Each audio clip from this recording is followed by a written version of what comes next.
किस चीज़ का डर लगेगा? जो चीज़ मुझे सबसे ज़्यादा प्यारी थी वो भगवान ने छीन ली, तो अब डर नहीं रह गया मेरी लाइफ में। हेलो एवरीवन, तो स्वागत है आपका फिर से हमारे एक न्यू पॉडकास्ट में। और आज की जो गेस्ट हैं, सीरियसली अगर मैं उनके लिए एक बात बोलूँ तो वो अपने परिवार के लिए एक मिसाल बनी हुई है। ठीक है, उन्होंने अपने पेरेंट्स को बहुत ज़्यादा प्राउड फील कराया है। और पॉडकास्ट करने के बाद मुझे ये चीज़ रियलाइज़ हुआ कि यार सीरियसली बीइंग अ गर्ल होना कितना ज़्यादा मुश्किल है, कितना ज़्यादा टफेस्ट है। तो आइए आज जानते हैं हम हमारे जो गेस्ट आने वाले हैं उनके थ्रू हम चीज़ें जानते हैं और अपनी चीज़ें जो हैं वो उनसे पूछते हैं और जानते हैं उन्होंने अपनी लाइफ में क्या क्या चीज़ें अचीव करी हैं और वो कैसे आपके लिए एक मिसाल बनने वाले हैं। ओके,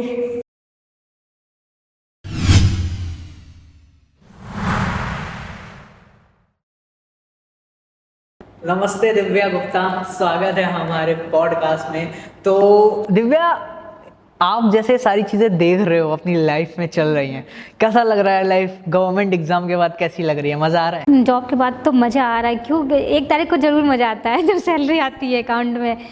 क्योंकि पहले क्या होता है ना कि टाइम रहता है लेकिन पैसा नहीं रहता है शौक़ पूरे करने के लिए। अब पैसा है लेकिन उतना टाइम नहीं, लेकिन हाँ अपने शौक़ ज़रूर पूरे कर सकते हो। वो शौक़ जैसे किसी को हो सकता है, जैसे मेरा था बहुत अच्छा मोबाइल लेने का, क्योंकि मेरे पास मोबाइल था। पढ़ने के लिए मोबाइल ज़रूरी होता है, लेकिन क्योंकि वीडियो देखना कुछ करना आजकल उसका यूट्यूब का बड़ा फैशन चल रहा है। और लेकिन उस अच्छी भी चीज़ें हैं, क्योंकि हम जैसे कहीं की भी कोचिंग क्लास ले सकते, कोई भी अच्छी चीज़ मिल रही है तो उसे हम पे कर सके, ले सकते हो, पढ़ सकते हैं उससे। तो मोबाइल ज़रूरी था, लेकिन मेरे पास छोटा सा मोबाइल था, लावा का मेरे पास मोबाइल था, उसमें लावा चलता था, मैंने ख़रीदा था। उसे मैंने ख़रीदा था, लगभग मैंने उसके लिए पैसे 1.5 साल इकट्ठे किए थे। 9,500 रुपये मैं इकट्ठे कर पाई थी। और 10,000 का मोबाइल था, मैंने 500 रुपये बाद में दिए थे उसके। तो उसके लिए 1.5 साल मैंने हर बार 1,000 रुपये, मैं 2,500 रुपये कमाती थी। एक ट्यूशन पढ़ाती थी, 2,500 रुपये में लेती थी। तो उसमें से मैं 1,000 रुपये रख देती थी और 1,000 रुपये मेरी फ़ीस लगती थी।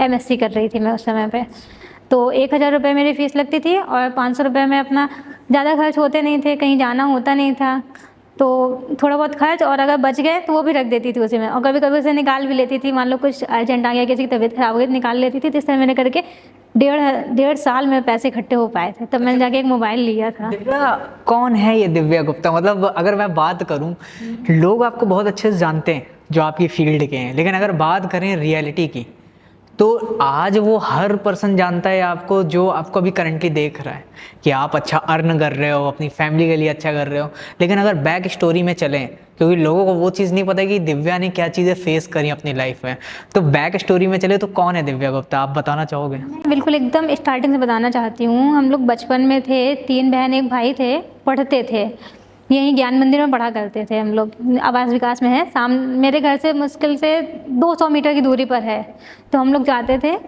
वहाँ पे पढ़ते थे सब लोग। फिर मेरे 8th हो गया, मैं वहाँ से निकल गई, फिर आगे पढ़ती रही।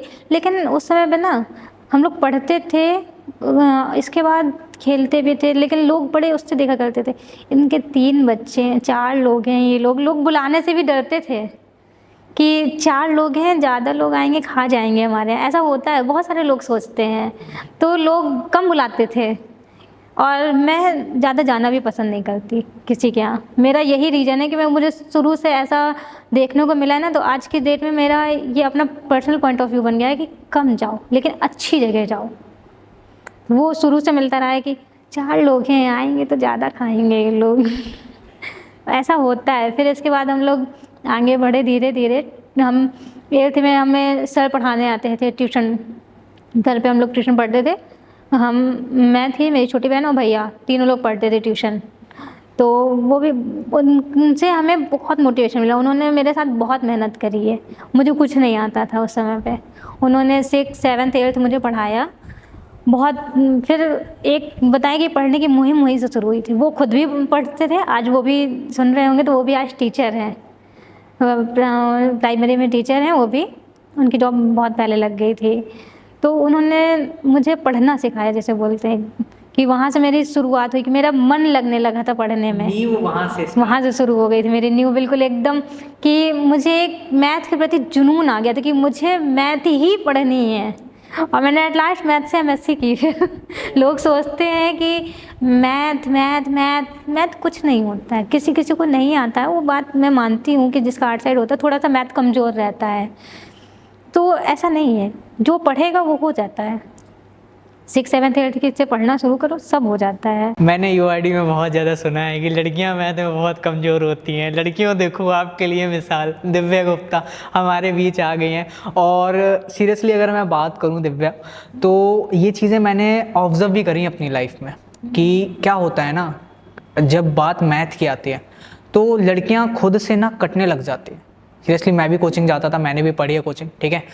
अब क्या होता था कि आगे जो मैं अपनी सराउंडिंग देखता था ना, तो बीच में 4 लड़कियां बैठी होती थी, बाकी अगल बगल जो होते थे ना वो लड़के होते थे। लेकिन सीरियसली वो टाइम फेस करना एक बहुत बड़ी बात है कि अगर आप लड़कों के बंच में बैठ करके अकेले पढ़ रहे हो और अपना सीरियसली अगर बात करूँ तो बोलते हैं ना कि अपनी उपस्थिति दर्ज करा रहे हो, ये बहुत बड़ा चीज़ है।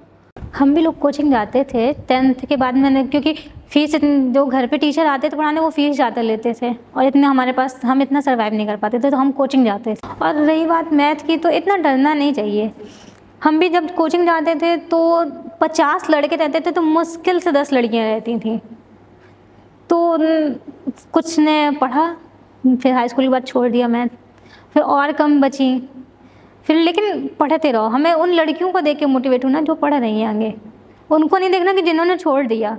आगे अगर बढ़ना है तो अपने अंदर एक जुनून होना चाहिए, पढ़े आगे बढ़ने का जुनून ये होना चाहिए। बेसिकली मैंने देखा है कि अगर किसी एक बंदे की भी जॉब लग जाती है ना तो वो चीज़ें हट जाता है। अच्छा दिव्या, मुझे ये बताओ आप कि आफ्टर 12th जो भी रहा है करंटली आप मतलब गवर्नमेंट जॉब में हो, है ना, सारी चीज़ें कर रहे हो, अच्छा खासा अर्न कर रहे हो, तो कौन से विभाग में आप करंटली काम कर रहे हो? मैं इस समय जूनियर असिस्टेंट समाज कल्याण बांदा में पोस्टेड हूँ, विकास भवन में। अच्छा, तो समाज कल्याण पे आप काम कर रहे हो, है ना, वृद्धा पेंशन? हाँ, वृद्धा पेंशन भी है, स्कॉलरशिप भी है, सामूहिक विवाह भी हमारे यहाँ होता है, हमारे विभाग से संचालित होता है, ट्रांसजेंडर की भी पेंशन है, और छोटी, और हमारे यहाँ सबसे मेन है आश्रम पद्धति विद्यालय चलते समाज कल्याण से संचालित होते हैं। अच्छा, तो बात करें दिव्या कि आपने अपनी लाइफ में बहुत कुछ एक्सपीरियंस किया है ना, तो शॉर्ट में क्या बताना चाहोगे जो अभी तक आपने लाइफ से सीखा? कोई भी चीज़ इम्पॉसिबल नहीं होती, कि ये ना सोचो कि ये हम नहीं कर सकते। क्यों नहीं कर सकते भाई, सब कुछ कर सकते हैं। और डिमोटिवेशन भी मिलेगा आपको, बराबर डिमोटिवेशन मिलेगा कि ऐसा नहीं हो पाएगा, ऐसा नहीं हो पाएगा, तो उधर से आपको डिस्ट्रैक्ट नहीं होना। एक लक्ष्य पे काम करना है, किसी के बारे में कुछ नहीं सुनना है, एकदम बस कुछ नहीं सुनना, जिसने जो कहा उसे वहीं छोड़ दो, आगे बढ़ो, अपने गोल से फोकस्ड रहना है। हाँ, लेकिन क्या होता है ना, मैं रियलिटी बता रही हूँ तो मैं बोल रही हूँ, लेकिन कोई कुछ बोलता है ना, मुझे भी बहुत गुस्सा आ जाता है। तो मैं भी यही सोचती हूँ लोगों को भी आ जाता होगा कि बताओ ऐसा कह रहा है। अब आप ही हैं, मैं आपका एग्जाम्पल लेती हूँ, मैं आपसे कहूँ कि आप क्या कर रहे हैं इस समय, तो आप कहेंगे बस ऐसे ही कर रहे हैं, पढ़ रहे हैं, आगे देखते हैं क्या होगा। तो मैं कहूँ ऐसा करो, आपकी क्या चीज़ अच्छी है, आप कहोगे कि इंग्लिश अच्छी है, तो मैं कह दूँगी एसएससी में चले जाओ। लेकिन आपको तो पता है ना कि मैं एसएससी में नहीं कर पाऊँगा, या अगर कर पाऊँगा तो आगे बढ़ जाएंगे, नहीं कर पाऊँगा। आपको पता है कि मैं जीएस मेरी ज़्यादा अच्छी, तो मैं सिविल में जा सकती। काइंड ऑफ लोग अपनी चीज़ें आपके ऊपर थोक रहे हैं, अपनी चीज़ें थोपते हैं एग्जैक्टली उधर पे। और कुछ लोग तो ऐसे बोलेंगे ऐसा करो, कुछ और कर लो, नौकरी वोकरी छोड़ो, मेनली लड़कों के लिए बिजनेस कर लो। तो भाई एक जब तक अपनी कैपेसिटी है वहाँ तक तैयारी करनी। अच्छा, कोई बिजनेस करने का थॉट आया आपके मन में? हाँ, मेरे अंदर है, मैं करूँगी। अच्छा, करने वाले हो आप, ये एक सीक्रेट है। हाँ, उसमें क्या है ना, उसके लिए पहले पैसा होना चाहिए, क्योंकि इसके लिए पहले एक स्टैंड, अब जैसे हम लोग स्टैंड हो गए तो, लेकिन भले ही छोटी जॉब है मेरी, अभी उतनी बड़ी नहीं है, लेकिन हम छोटे में ही थोड़ा थोड़ा, जैसे मैंने मोबाइल लिया था ना 1.5 साल में पैसे इकट्ठे कर पाए, लेकिन इम्पॉसिबल नहीं था, मैंने मोबाइल लिया था, अपना सपना पूरा किया था। उसी तरह इसी में भी थोड़ा थोड़ा पैसे इकट्ठे करके जो चीज़ मुझे करनी है वहाँ मैं करूँगी, बिजनेस करूँगी। अच्छा, डर लगता है आपको ज़िंदगी में? ज़िंदगी में डर, किस चीज़ का डर लगेगा? जो चीज़ मुझे सबसे ज़्यादा प्यारी थी वो भगवान ने छीन ली, तो अब डर नहीं रह गया मेरी लाइफ में।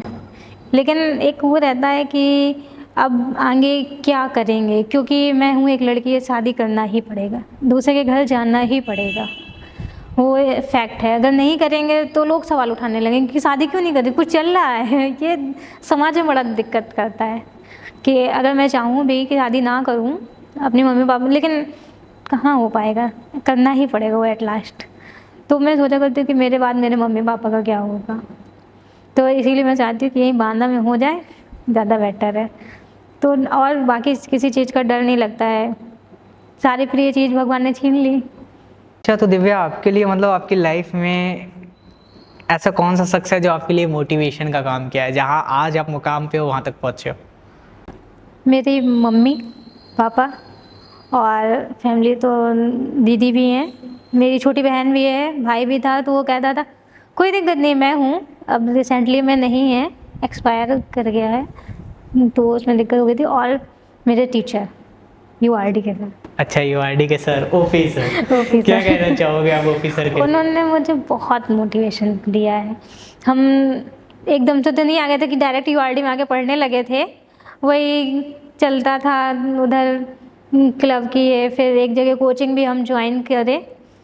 फिर इसके बाद यूआरडी का नाम मैंने सुना, सिर्फ मैंने कहा ये भी वैसी ही कोचिंग होगी, क्या करना है। फिर नहीं आई, मैं 1 महीने नहीं आई, मैंने सिर्फ सुन लिया था। मैंने कहा होगी कोई कोचिंग, नई खुली है, चलती रहती है। मुझे नहीं मालूम था, कुछ भी नहीं मालूम था। फिर मैं यहाँ आई, मैं आई थी जुलाई में आई थी। ऐसे ही मैंने कहा जा रही हूँ, ट्राई करूँगी 1-2 दिन, देखती हूँ क्या होता है। जब मैं यहाँ आई तो मुझे बहुत अच्छा लगा कि मुझे फिर लगा 1-2 दिन मैंने ज्वाइन किया। उस समय भी मेरे पास पैसे नहीं होते थे, मुझे पैसे की हमेशा समस्या रही है। तो मैंने सर से बोला, मैंने कहा कुछ फ़ीस कम हो जाएगी। सर कहा नहीं नहीं, मेरे यहाँ फ़ीस उतना ही करना पड़ेगा। फिर उसके लिए फिर मैंने अपनी फ़ीस बढ़ा दी थी ट्यूशन की। मैंने कहा भाई मुझे पढ़ना है, कि भाई उधर पे 1,500-2 हज़ार मिलता था, अब यहाँ पे फ़ीस भी लगती थी, 1100 रुपये लगती थी।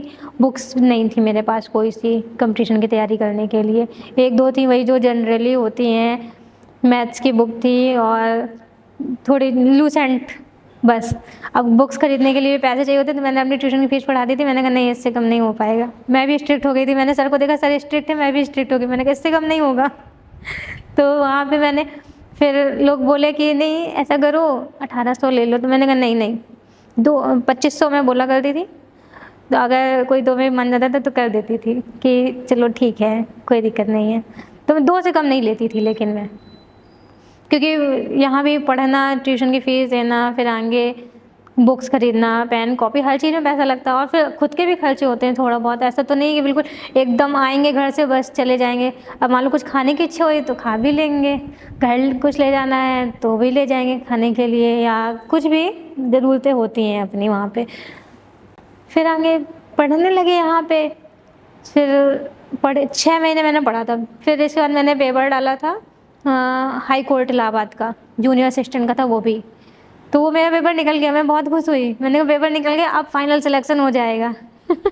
मैंने सर को बताया, तो मैं थोड़ा सा कॉन्फिडेंस आया कि मेरा पेपर निकल गया। फिर मैंने सर को बताया, सर कहे हाँ आगे करना है। फिर टाइपिंग में मेरी निकल गई थी, लेकिन फाइनली वहाँ पे मेरे नंबर आए थे, लगभग 73 नंबर आए थे, और उसकी मेरिट भी 73। उस समय मतलब रिटन एग्ज़ाम की गई थी 73, तो बिल्कुल एकदम बॉर्डर पे थे। तो फिर मेरा सिलेक्शन नहीं हुआ था वहाँ पे, मेरा 1 नंबर से सिलेक्शन रुका था फाइनल में।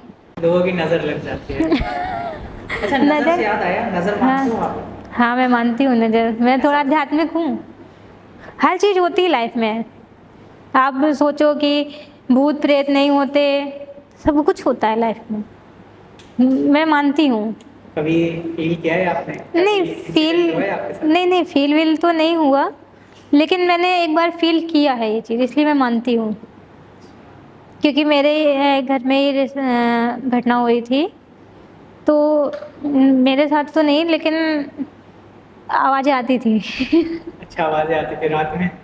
नहीं वैसे नहीं, फिर 1-2 दिन फिर नहीं, तो मैंने माना कि नहीं होती, क्योंकि जो जिस इंसान से जिसकी फीलिंग जुड़ी होती है ना, वो इतनी जल्दी मोह माया नहीं त्याग पाता। तो वहाँ पे थोड़ा सा मानती हूँ मैं, भगवान को भी मानती हूँ कि अगर आपने सच्चे दिल से अगर पूजा की है ना, तो आपको मिलेगा। मैं भी व्रत रहती हूँ, मुझे लगभग 4 साल हो रहा है व्रत रहते हुए, संतोषी माँ का व्रत रहती हूँ। तो मुझे वहाँ से भी मोटिवेशन मिला। मैंने व्रत रहना शुरू किया था। एक उसमें कहावत भी है, संतोषी माँ का जब व्रत रहते हैं कि माँ 3 शुक्रवार में मनोकामना पूरी कर देती हैं। और अगर किसी के खोटे गए हों तो 1 वर्ष से समय लग जाता है। तो 3 शुक्रवार ही मतलब बीते हुए थे, मेरा रिजल्ट आ गया था। मतलब मैंने फरवरी में शुरू किया था, व्रत रहना शुरू किया था, तो मार्च में रिजल्ट मेरा आ गया था। बहुत बढ़िया। तो फिर ये लग गया था कि हाँ सिलेक्शन हो गया, लेकिन उधर पे फाइनल सिलेक्शन नहीं था, लेकिन रिजल्ट आ गया था कि हाँ हो जाएगा। मुझे भी भरोसा था जब मैं पेपर दे के आई थी, लेकिन हाँ हो जाएगा। लेकिन एक तरफ वो भी था कि जब पॉइंट 1 से जब सिलेक्शन मेरा रुक के गया था हाई कोर्ट में, इलाहाबाद हाई कोर्ट में, तो वो भी एक डर लग रहा था अंदर से कि शायद नहीं हुआ तो क्या होगा। एक मैं कहती जरूर थी घर में नहीं नहीं मेरा हो जाएगा। लेकिन एक डर फिर वो भी आता था कि सेल्फ डाउट आने लगता था। पॉइंट 1 से रुक गया तो क्या होगा। तो उसको मैं कहती नहीं थी किसी से कि मैं तो वैसे भी दुखी रही हूँ, दूसरे लोग भी दुखी हो जाएंगे मेरी वजह से, घर वाले। तो एक पॉजिटिवनेस बनी रही थी वहाँ पे। लेकिन मोटिवेट हमेशा होते रहे सर, हमेशा मुझे हमेशा बोले हैं कि आगे बढ़ो। आज भी बोलते हैं सर आगे बढ़ो, और कुछ करना है, कुछ करने का जुनून। एक मैंने एक चीज़ सोची थी कि जब मेरा भाई ख़त्म हो गया था तो उधर पे लाइफ मेरी एक बोलते थम सी गई थी, एकदम स्टेबल हो गई थी कि अब ना इधर जाना है ना इधर जाना है। उसके बाद मेरी मम्मी की तबीयत ख़राब हो गई, 6 महीने मेरी मम्मी बिस्तर पे लेटी रही। तब भी मैंने ट्यूशन नहीं पढ़ा के किसी तरह से घर मैनेज किया।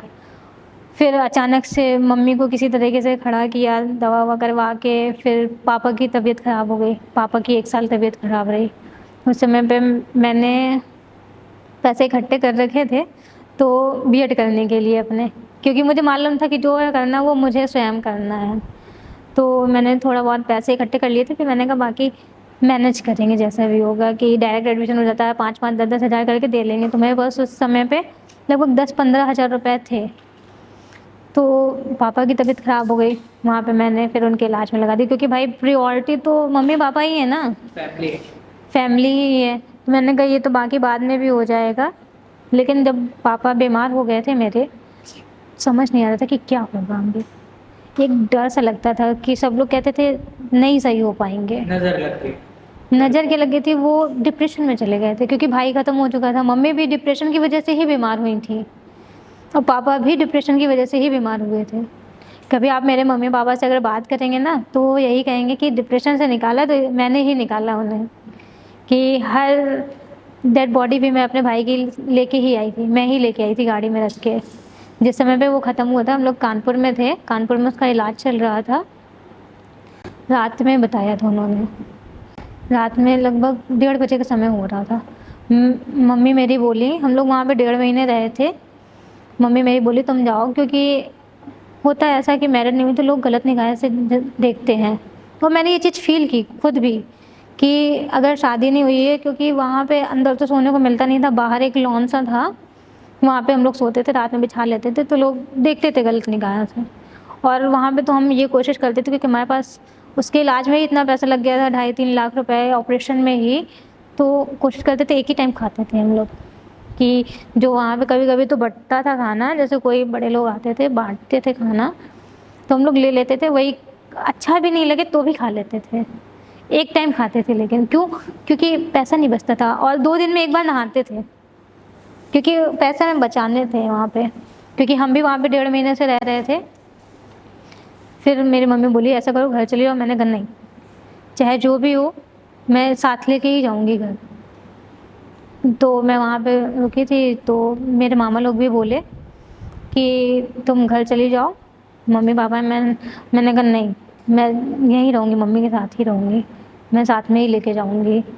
तो फिर भैया का ऑपरेशन हुआ था, रक्षाबंधन टाइम पे ही हुआ था उसका, मतलब पहले ऑपरेशन हो गया था, बाद में रक्षाबंधन था। हमने कहा सही हो जाएगा तो राखी बांधेंगे, लेकिन ऐसा कोई मौका नहीं आया फिर।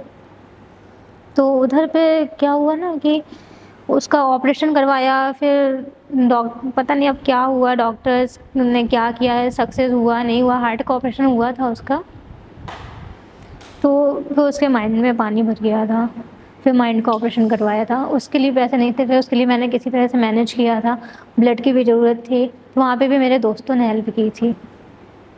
इसलिए मैं अपने दोस्तों का एहसान तो कभी नहीं भूलती। मेरे लिए मेरी लाइफ में दोस्त, मम्मी पापा और मेरे ऑफिसर और भी मेरे टीचर हैं, मेरे लिए बहुत मायने रखते हैं। पैसों से ज़्यादा मेरे लिए रिश्ते मायने रखते हैं। फिर भाई ख़त्म हो गया रात में। उन लोगों ने 2 सितंबर की बात थी, 1 सितंबर की रात को बताया उन्होंने, हर्षठों का दिन था उस दिन। तो ख़त्म हो गया रात में 1:30 बजे बताया। अब मैं अकेली थी, एकदम से धक्के से रह गया दिल, जैसे बोलते हैं एकदम से किसी को बता दो। और मैं अपने भाई को लाइफ में सबसे ज़्यादा प्यार करती थी। तो उसमें रात में 1:30 बजे बताया। मैंने कहा अब क्या होगा। किसी तरीके से हिम्मत करके मामा को फ़ोन किया। फिर मामा ने मम्मी से बात नहीं की, पापा से बात नहीं की, मुझसे बात की। कहे कि अब तुम हो वहाँ पे, तुम्हें करना है जो करना है, कि भाई वो तो माँ बाप हैं। मैंने कहा हाँ करना। तो क्या है, रोना एक भी नहीं है। मैंने कहा ठीक है। नहीं, एक भी आंसू नहीं रोया था मैंने घर तक, जब तक नहीं आ गई थी। फिर इसके बाद वहाँ पे गाड़ी का इंतज़ाम किया। अब रात में 1:30 बजे गाड़ी कैसे मिलेगी आप समझ सकते हैं कि मुझे तो ज़्यादा कानपुर में घूमी भी नहीं थी, थोड़ा बहुत वहीं हॉस्पिटल के आसपास मैंने बात की। उस समय मेरे पास पड़े हुए थे 150 रुपये, केवल 150 रुपये थे। अब एक गाड़ी वाले भैया बहुत अच्छे थे। मैंने कहा मैं आपको, आप 150 रुपये हैं, 100 रुपये पापा के पास थे, 250 रुपये हुए थे कुल। मैंने कहा जो भी जितना भी पैसा लगे थोड़ा सा मैनेज कर लीजिए, आप मुझे घर तक ले चलिए, वहाँ पे आपको मैं पैसा दे दूँगी। घर पे भी पैसा नहीं था मेरे मामा ने दिया था पैसा, यहाँ पे गाड़ी का पैसा जो भी लगा था। फिर पूरी रास्ते भर एक भी नहीं रोया था मैंने, मम्मी को भी नहीं रोने दिया था।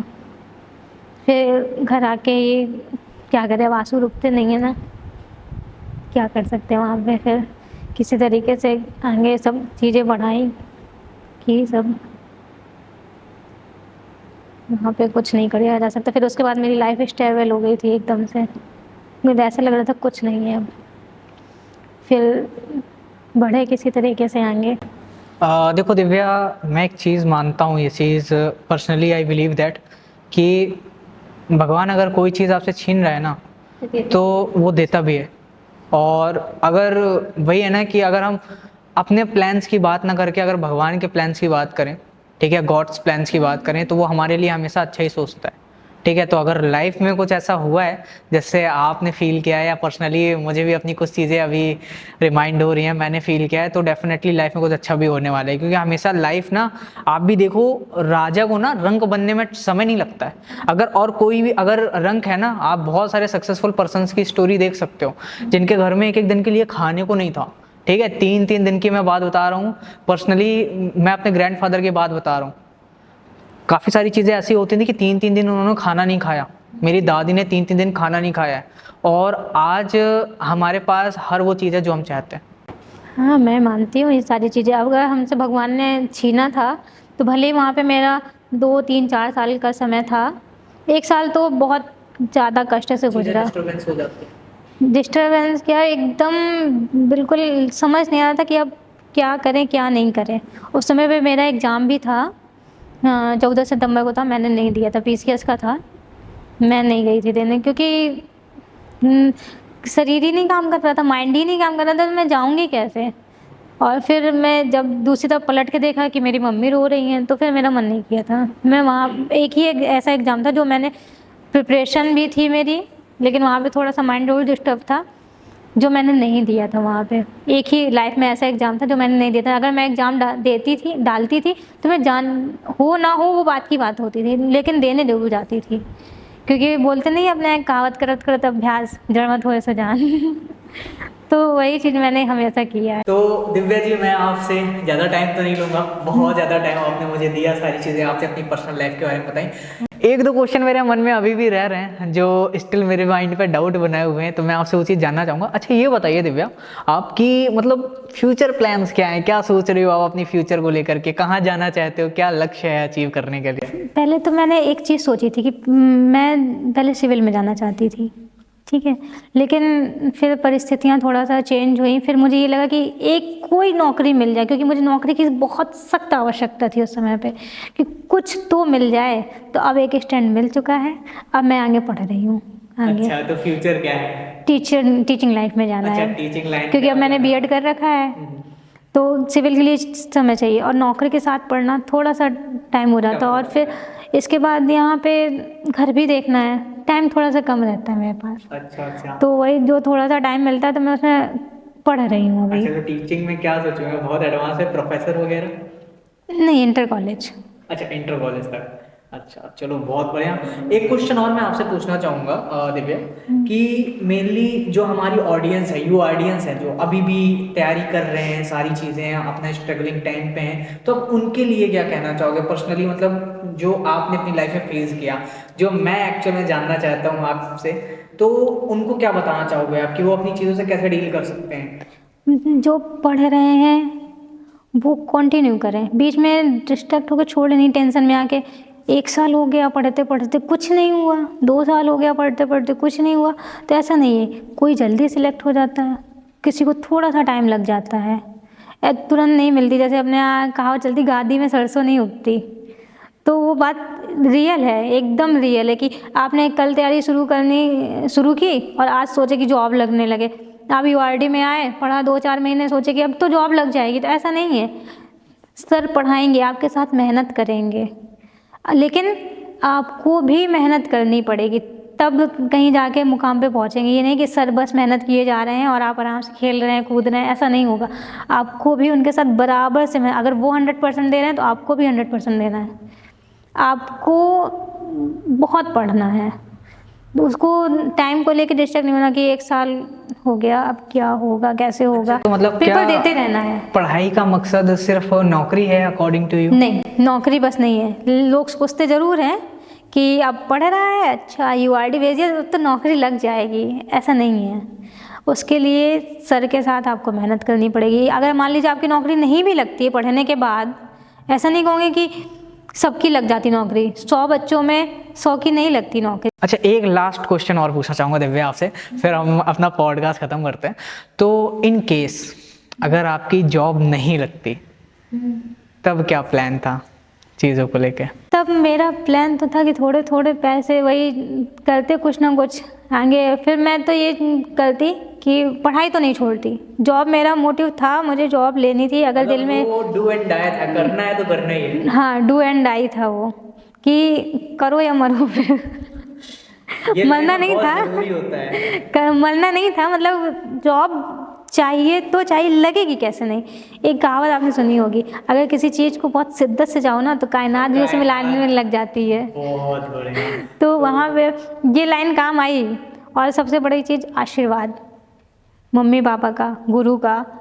आप उसके लिए लॉयल रहिए, धोखा नहीं करिए कि आप टीचर से दिखा रहे हैं, आप पढ़ रहे हैं, मम्मी पापा को दिखा रहे हैं पढ़ रहे हैं। नहीं, पढ़ो, मन से पढ़ो, दिल से पढ़ो, एक जुनून के साथ पढ़ो। वहाँ पे एक्चुअली पढ़ना और पढ़ने दिखाने में फ़र्क होता है। फ़र्क होता है वहाँ पे। अब लेकिन लोग तो कहते हैं ना, अरे दिखावा कर रहा है, 4 साल हो गए, कहाँ कुछ लग रहा है। फिर लेकिन उन्हीं लोगों के मुंह बंद हो जाते हैं जब नौकरी लग जाती है, तब मुंह बंद हो जाते हैं सबके। मेरे यहाँ भी बंद हो गए थे मुंह। मैंने किसी को नहीं बताया था, सर को बस मालूम था कि मेरी जॉब लगी है और मेरी फैमिली में मालूम था कि मेरी जॉब लगी है, बाकी किसी को नहीं मालूम था मेरे आसपास।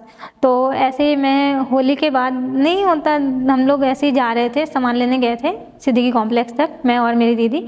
तो एक आंटी रिसेंट में निकली अपने घर से, वो भी कहीं जा रही थी, ऐसी बोली, दिव्या का अभी कहीं कुछ नहीं हुआ, ऐसे ही मुँह बना के बोली थी, इसी टोन में ही। तो मेरी दीदी ने तुरंत बोला, नहीं नहीं उसका हो गया है, विकास भवन में हो गया है। तो वो बोली, अरे झूठ बोल रही है। बाद में मतलब सुनने में आया कि झूठ बोल रही है। अब भाई तुरंत ज्वाइनिंग नहीं होती, लगभग बीच में मेरा 4-6 महीने का समय लग गया था फाइनल रिजल्ट आने और यहाँ ज्वाइनिंग होने में। तो मैं वहीं घर पे रहती थी, तो सब बोले, अरे यहीं तो घूमती रहती है, कहाँ नौकरी लग गई। और फिर जब मैं जॉब करने भी जाने लगी तो अभी भी लोग यही बोलते हैं, यहीं तो घूमती रहती है। अब तो जब लोगों ने स्वयं देखा, विकास भवन में जा के स्वयं देखा कि यहाँ है भी कि नहीं, और हो सकता पूछा भी हो किसी से परमानेंट है या संविदा में है। कुछ लोग तो ये भी सोचते हैं कि संविदा में हो, तो पूछ लेते हैं लोग, बाद में पता चलता है तो उनके मुँह वहीं पर स्टॉप हो जाते हैं। चलो बहुत बढ़िया, thank you so much Divya Gupta for coming. आपका आने के लिए बहुत अच्छी चीज़ें हमें मिली, आपके थ्रू बहुत अच्छी नॉलेज मिली जो पर्सनली हमारी लाइफ में बहुत हेल्पफुल करने वाली है, और हमारे जो यू ऑडियंस हैं उनके लिए बहुत एक मिसाल बनने वाली है। तो डेफिनेटली बहुत जल्दी आपको नेक्स्ट टाइम भी बुलाएंगे, और जिस पद की तैयारी हो रही है जब आप उस पे हो जाओगे तो डेफिनेटली उसकी स्टोरियाँ हम अलग से सुनने वाले हैं। ठीक है, तो आज के पॉडकास्ट को हम यहीं ख़त्म करते हैं। Thank you so much guys. ठीक है, और आज के पॉडकास्ट को हम ख़त्म करने के साथ साथ अब हमारे जो नेक्स्ट गेस्ट आने वाले हैं उनके लिए कुछ चीज़ें प्लान करते हैं। ओके।